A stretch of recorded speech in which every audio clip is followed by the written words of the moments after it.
Hi friends, welcome to my channel Pandey without a Y.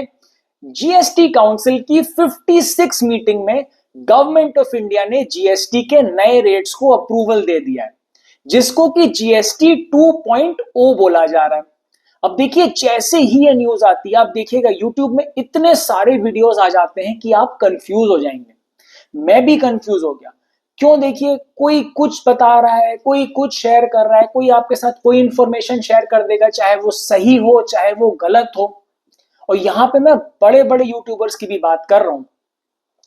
तो देखिए, इस वीडियो का पर्पस सिंपल था, आपको बिल्कुल प्रॉपर क्लैरिटी प्रोवाइड करना है। इस वीडियो में मैंने क्या कवर किया है, पहले तो जो जीएसटी के नए रेट्स हैं वो आपके साथ कवर किए हैं, उनका आपके ऊपर क्या इम्पैक्ट होगा। साथ ही साथ मैंने ये भी कवर किया है कि आपके साथ क्या क्या चीजें गलत शेयर करी जा रही है या क्या क्या कंफ्यूजन क्रिएट किया जा रहा है, जिससे कि आप खुद गलती किए बिना दूसरे की गलतियों से सीख सकें। वीडियो के एंड में मैंने आपके साथ एक बहुत ही इंटरेस्टिंग एडवाइस भी शेयर करी है, इंपॉर्टेंट एडवाइस शेयर करी है इन्हीं सब जीएसटी रिफॉर्म से रिलेटेड, जो आपको रियल और प्रैक्टिकल लाइफ में बहुत ज्यादा काम आएगी। वीडियो बहुत इंटरेस्टिंग है, बहुत मेहनत गई है। अगर पसंद आया और क्लैरिटी मिले तो कमेंट सेक्शन में शाबाशी जरूर दे दीजिएगा। बिना किसी डिले के अब हम बढ़ते हैं अपने वीडियो में आगे।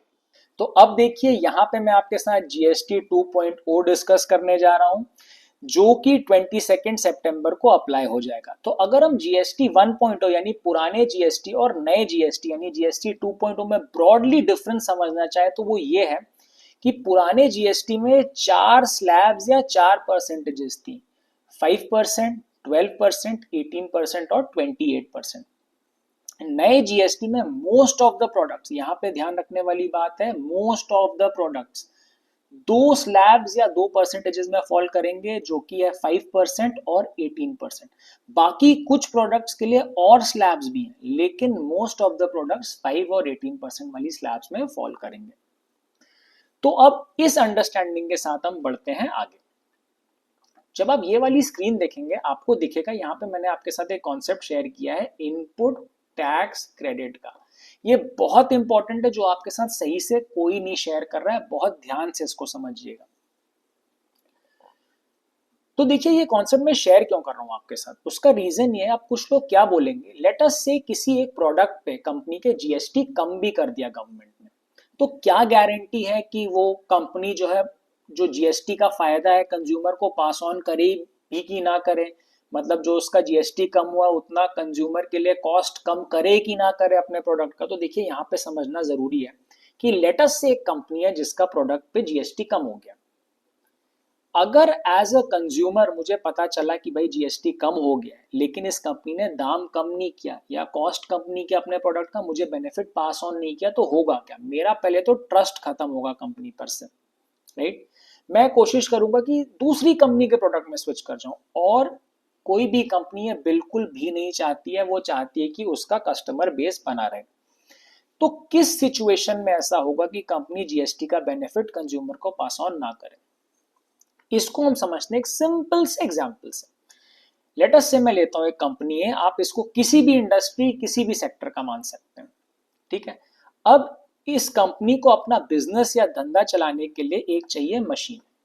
तो मशीन इसके लिए क्या हो गई? इनपुट, क्योंकि उसका बिजनेस रन करने में उसकी हेल्प कर रही है।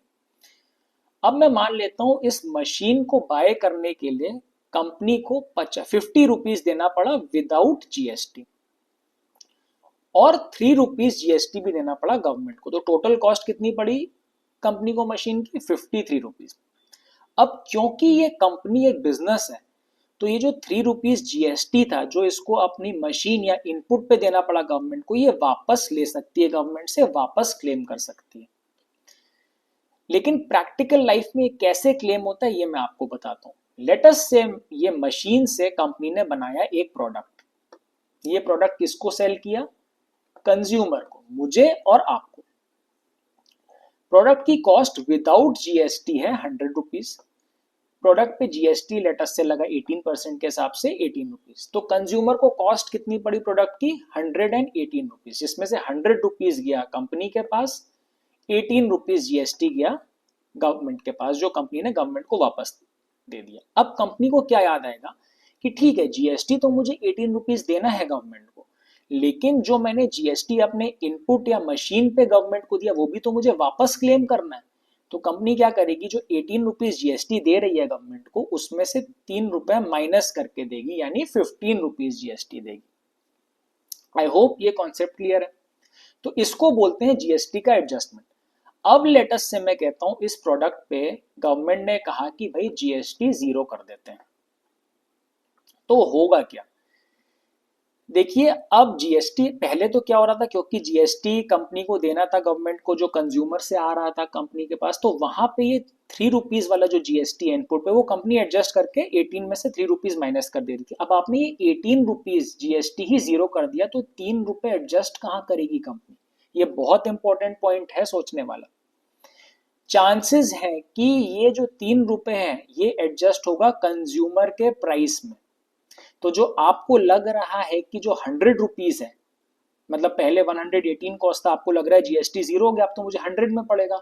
हो सकता है कि जो 3 रुपीज आपको कंपनी यहाँ पे चार्ज कर ले, मतलब आपको ये प्रोडक्ट 100 की जगह जो आपको लग रहा है वो पड़े 103 में। फायदा तब भी है, पहले 118 का था अब 103 का है, लेकिन जो जीएसटी का पूरा फायदा हुआ वो पास ऑन आपको नहीं हो पाया।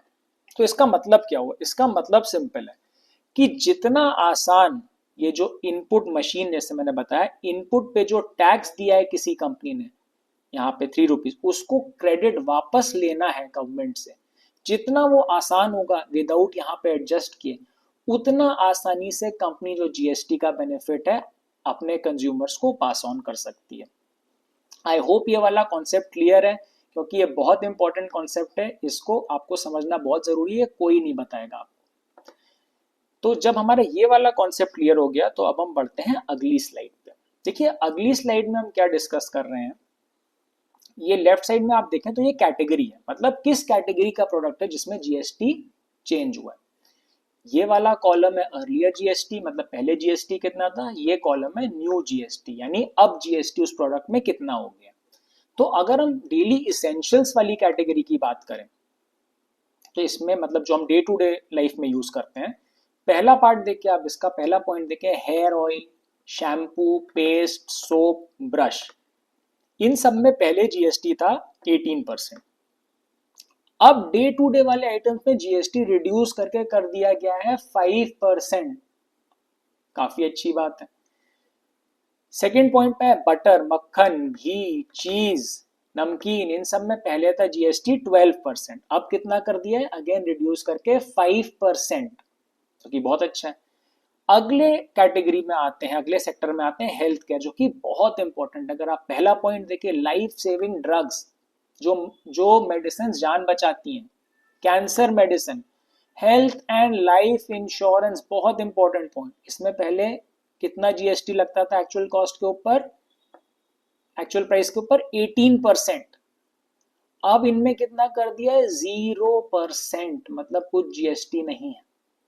अगेन कंपनी कितना पास ऑन करेगी आपको, वो किस पे डिपेंड करता है, जो मैंने आपके साथ पहली अभी स्लाइड शेयर करी, इनपुट टैक्स क्रेडिट वाली, ये समझना बहुत इंपॉर्टेंट है।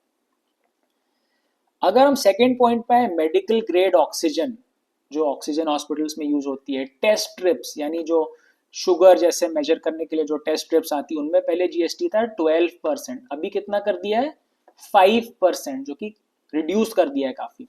अगर हम अफोर्डेबल एजुकेशन की बात करें तो मैप्स जो यूज होते हैं पढ़ाई के बच्चों की, charts, globes, pencils, books, crayons, इनमें जीएसटी था पहले 12%, अब यहाँ पे अगेन कितना कर दिया है 0%, नो जीएसटी।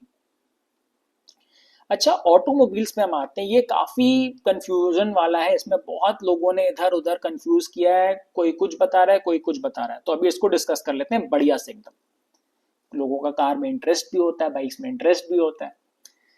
तो ठीक है, पहला पॉइंट आप देखें, अगर petrol hybrid, LPG, CNG cars जो कि 1200 सीसी या उससे कम है जिनका इंजन, और जो 4000 mm या 4 मीटर या उससे कम लेंथ की हैं, पहले जीएसटी उनमें कितना था 28%, रिड्यूस करके कितना किया है 18%। और आपने आर्टिकल्स भी पढ़ोगे, काफी सारे कार मैन्युफैक्चरिंग कार कंपनीज ने बोला भी है कि हम बेनिफिट पास ऑन कर देंगे कंज्यूमर को आराम से। अगर आप डीजल कार्स की बात करें तो इनमें अगर इंजन 1500 सीसी से कम का है या उतने का है और लेंथ 4000 या 4 मीटर के बराबर या उससे कम है तो पहले जीएसटी था 28%, अब कितना है 18%। अगेन प्राइस कम हुआ है। अब देखिए कंफ्यूजन वाला पॉइंट, जैसे मैंने बोला था, साथ साथ कंफ्यूजन क्लियर करते चलूंगा जो लोग नहीं बता पा रहे हैं।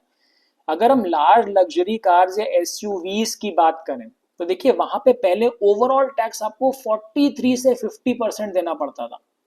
28% जिसमें से जीएसटी होता था, 15 से 22% सेस देना पड़ता था। तो अभी गवर्नमेंट ने क्या किया है, सेस पूरा ही हटा दिया, जीएसटी फ्लैट 40% कर दिया। अब लोग क्या बोल रहे हैं, अरे जीएसटी पहले 28 था अब 40 कर दिया। अरे भैया लेकिन सेस भी तो हटा दिया है, तो पहले इफेक्टिव जो 43 से 50% पड़ रहा था आपको, अब 40% फ्लैट पड़ रहा है, तो मतलब इसमें भी फायदा है।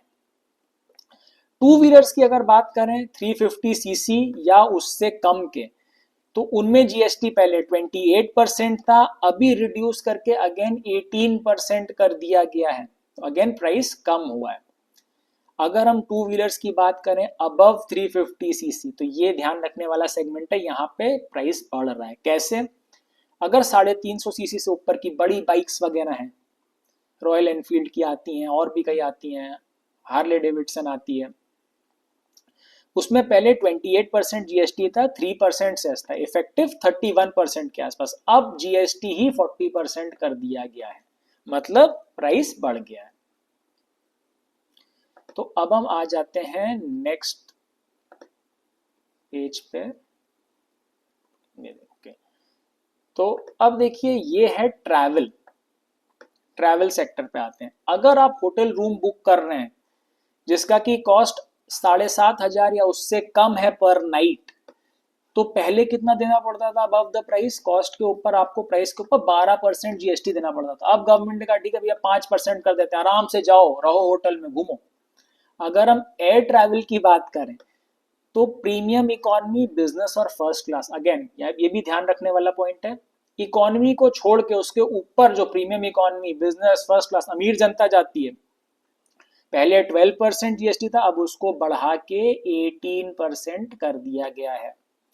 इलेक्ट्रॉनिक्स पे आते हैं, AC, TV above 32 inch, fridge, dish washer, पहले 28% जीएसटी था, गवर्नमेंट ने कहा बढ़िया ठंडे में रहो, ठंडा पानी पियो, 18% कर दिया गया है जीएसटी फ्रॉम 28%। इंफ्रा की बात करें तो सीमेंट जो है वो 28% जीएसटी से, उस पर अब लगेगा 18% जीएसटी, तो घर बनाने की कॉस्ट कम हो सकती है।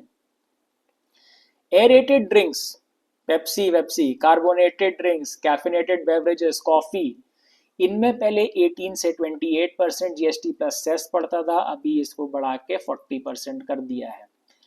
टोबैको की बात करें अगर 28% प्लस सेस था पहले, अभी 40% अगेन कर दिया। अब यहाँ पे एक बारीक क्या माइन्यूट चीज नोट करने वाली ये है कि ऑल्दो अभी मैंने आपको बताया कि जीएसटी रेट्स 22 सितंबर से अप्लाई हो जाएंगे, लेकिन आपको ध्यान रखना है टोबैको एक ऐसा एरिया है जहां पे तब अप्लाई होगा जब सेस से रिलेटेड लोन्स कंपनी रीपे कर देगी, जो कि हो सकता है 22 सितंबर तक ना हो। तो ये भी एक बहुत इंपॉर्टेंट पॉइंट है जो आपके साथ शेयर नहीं हुआ है, जो आपको पता होना चाहिए। तो देखिए इस वीडियो में मैंने आपके साथ कुछ काफी इंपॉर्टेंट कॉन्सेप्ट जैसे इनपुट टैक्स क्रेडिट डिस्कस किया, उसके बाद मैंने आपके साथ डिस्कस किया कि जीएसटी में क्या चेंजेस हुए हैं, क्या चीजें सस्ती हुई हैं, क्या एक्सपेंसिव हुई हैं, उसका आपके ऊपर क्या इम्पैक्ट है। वीडियो में किसी तरीके की फाइनेंशियल एडवाइस या रिकमेंडेशन मैं नहीं दे रहा हूँ, जो भी बताया मैंने आपको अपना पर्सनल व्यू बताया, अपनी रिसर्च के थ्रू बताया। अब अगर आपको याद हो वीडियो के स्टार्ट में मैंने बोला था मैं आपको एक बहुत इंपॉर्टेंट टिप देना चाहूंगा जो आपकी प्रैक्टिकल लाइफ में हेल्प कर सकती है। तो देखिए ये वीडियोस बनाने के लिए आपके लिए मैं काफ़ी रिसर्च करता हूँ, उस रिसर्च के टाइम पे मैं काफ़ी सारे यूट्यूब वीडियोस भी देखता हूँ रिलेटेड। तो काफ़ी वीडियोस में मैंने ये देखा लोग बोल रहे हैं कि जीएसटी कम होने की वजह से जो आपके पास पैसा बचता है वो आप पूरा इन्वेस्ट कर दो, आगे जाके वो इतना करोड़ हो जाएगा। तो देखिए मेरा थॉट प्रोसेस थोड़ा सा डिफरेंट है इसमें, और जबकि मैं आपके साथ काफ़ी इन्वेस्टमेंट की बात करता हूँ, म्यूचुअल फंड्स की बात करता हूँ, रियल एस्टेट की बात करता हूँ, गोल्ड की बात करता हूँ। देखिए थॉट प्रोसेस इसलिए डिफरेंट है, मुझे ये लगता है अगर आपका पैसा बच रहा है और ऐसी कोई जेन्युइन चीज़ें हैं जो आपको अच्छी लगती हैं पर आप पहले नहीं कर पा रहे थे और अब पैसा बचा के अगर आप कर पा रहे हो, जैसे कि लेट से आपको घूमने का बहुत शौक है, तो आप होटल्स अच्छे बेटर होटल्स में जा सकते हो अगर आपका पैसा बच रहा है। आप अपनी फैमिली के साथ वेकेशन पे जा सकते हो। और भी ऐसी काफ़ी सारी चीज़ें हैं जो आपको पसंद हो, और अगर अब आप कर पा रहे हो ये पैसा बचने की वजह से, तो मुझे लगता है आपको वो डेफिनेटली कर लेनी चाहिए। छोटी छोटी चीज़ें, जैसे फॉर एग्जाम्पल आप अपना इंश्योरेंस का कवर भी इंक्रीज करवा सकते हैं, उससे आपको आगे जाके फायदा होगा। और इन सब चीज़ों को करने के बाद अगर आपके पास पैसा बचता है, तो मुझे लगता है तब आपको उसको इन्वेस्ट करना चाहिए, क्योंकि देखिए लाइफ में एक्सपीरियंसेस भी बहुत इंपॉर्टेंट है, सब कुछ एक्सेल शीट के हिसाब से नहीं चल सकता है। तो ये टिप आपको कैसी लगी, ये आपको वीडियो ओवरऑल कैसा लगा? काफ़ी ज़्यादा मेहनत लगी बनाने में इसको। अगर वीडियो पसंद आया हो इसको लाइक करिएगा, शेयर कर दीजिएगा, कमेंट ज़रूर कर दीजिएगा, उससे बहुत ज़्यादा मोटिवेशन मिलती है। चैनल सब्सक्राइब करिएगा इसी टाइप के अपडेट्स ताकि आपको मिलते रहें फर्स्ट, तो बेल आइकन भी बिल्कुल प्रेस कर दीजिएगा। तो मिलता हूं फिर आपसे अगले वीडियो में, तब तक के लिए bye bye, take care, stay safe.